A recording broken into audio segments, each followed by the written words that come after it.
tenemos que denunciarlo porque estamos siendo víctimas constantemente del acoso militar en nuestros territorios.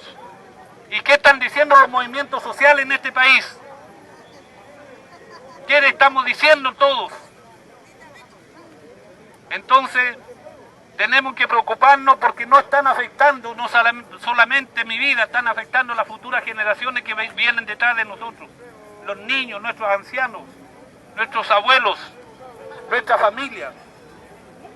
Bien lo señalaban los hermanos acá, los presos políticos mapuches que han hecho huelga de hambre para denunciar la injusticia, porque los tribunales chilenos son racistas, los jueces son racistas, los fiscales son racistas, y qué increíble, en la nueva región se aplica una doctrina de la justicia en forma diferente como se le aplica al delincuente, al narcotráfico o a la gente que se dedica a hacer delincuencias o a los ladrones, los estafadores.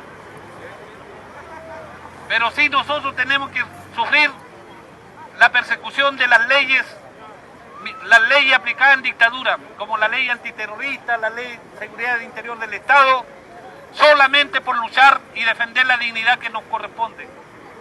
Por eso, hermanas y hermanos, no tenemos que bajar la guardia, tenemos que estar constantemente denunciando, participar en foros, ir ahí a las charlas donde estén reunidos y encararlo.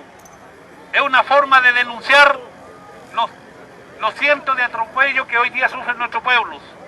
La nación mapuche que ha resistido por siglos a la colonización, a la invasión, a la usurpación, al robo de las tierras, al latifundio, que hoy día es la figura del sicariato, que es consecuencia de esta ley de usurpación. Recordamos al Estado chileno que debe devolverle al pueblo mapuche 10 millones de hectáreas.